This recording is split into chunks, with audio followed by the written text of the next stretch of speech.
Shalom, selamat pagi jemaat yang dikasihi Tuhan. Pada hari ini kita akan merenungkan kebenaran firman Tuhan yang terambil dari Matius pasal 1 ayatnya yang pertama sampai 17. Seperti lagu pengantar untuk renungan kita hari ini, bacaan hari ini semakin meneguhkan kita dan mendekati kita untuk hari Natal yang tak terasa. Minggu depan kita akan di hari yang sama Kamis, kita sudah dalam nuansa malam Natal.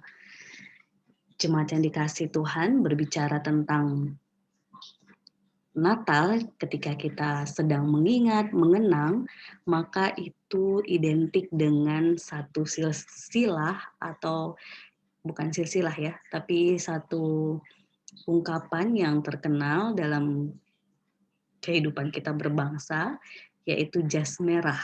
Jangan sekali-sekali meninggalkan sejarah. Tampaknya Matius dalam konteks bacaan kita hari ini, kalau kita baca dari ayat 1 sampai 17, itu berbicara tentang silsilah Yesus Kristus.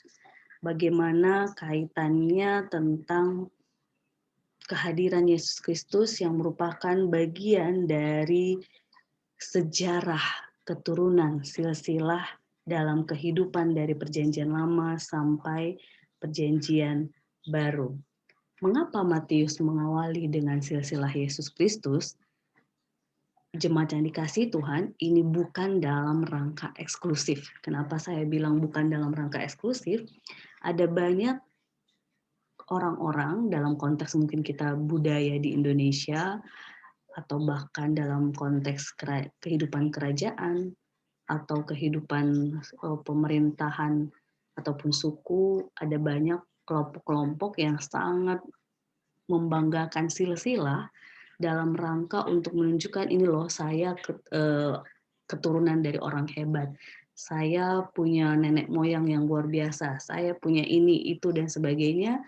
Yang itu pada umumnya selain satu sisi itu sebenarnya memakai kita untuk semakin termotivasi dan semangat untuk menjadi orang yang baik. Tetapi di sisi yang lain ada banyak orang yang juga mengingat sejarah ini dalam rangka menyombongkan diri, eksklusif, dan semakin menunjukkan ini loh saya yang hebat, kelompok kami yang hebat, kami yang luar biasa. Nah, Injil tidak mengarah ke situ Bapak Ibu terkasih. Bukan dalam rangka eksklusif, justru semakin menunjukkan bahwa dialah Yesus, juru selamat yang Allah berikan bagi seluruh umat manusia, itu datang bukan untuk kelompok tertentu, tetapi untuk seluruh umat manusia. Tidak lagi hanya untuk bangsa pilihan, tidak lagi hanya untuk orang Yahudi saja, tidak hanya untuk orang Israel saja, tetapi seluruh umat manusia. Disinilah jemaat yang dikasihi Tuhan, kalau kita mau soroti bagaimana Abraham yang bisa disebut bapa bagi seluruh orang percaya, bagaimana kehidupan perjalanan silsilah Yesus ini yang banyak sekali yang akhirnya membuka diri kepada kelompok-kelompok suku lain yang di luar dari Israel, ini menunjukkan memang sungguh Allah itu hadir mengasihi seluruh umat manusia.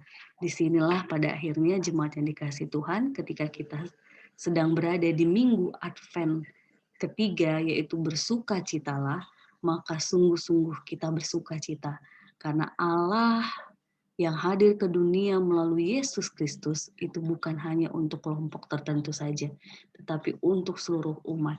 Dan bersyukur kita pun bagian dari kelompok yang mungkin awalnya seharusnya dalam kacamata orang tertentu tidak menerima kasih Tuhan, tidak bisa menerima pengampunan Tuhan, tetapi kita menerimanya. Wow, betapa bersukacitanya kita jemaat yang dikasihi Tuhan.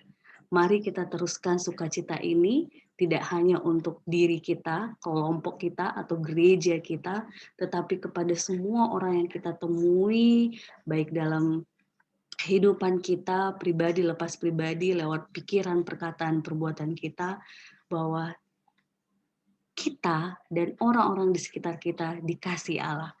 Sesederhana kita menghargai segala keberadaan orang lain dengan segala perbedaannya, dengan segala kriterianya, dengan segala karakternya, setiap orang berharga di hadapan Allah. Bersukacitalah jemaat yang dikasihi Tuhan, karena kita seluruh umat dikasihi oleh Allah lewat kehadiran Yesus Kristus. Tuhan memberkati kita semua.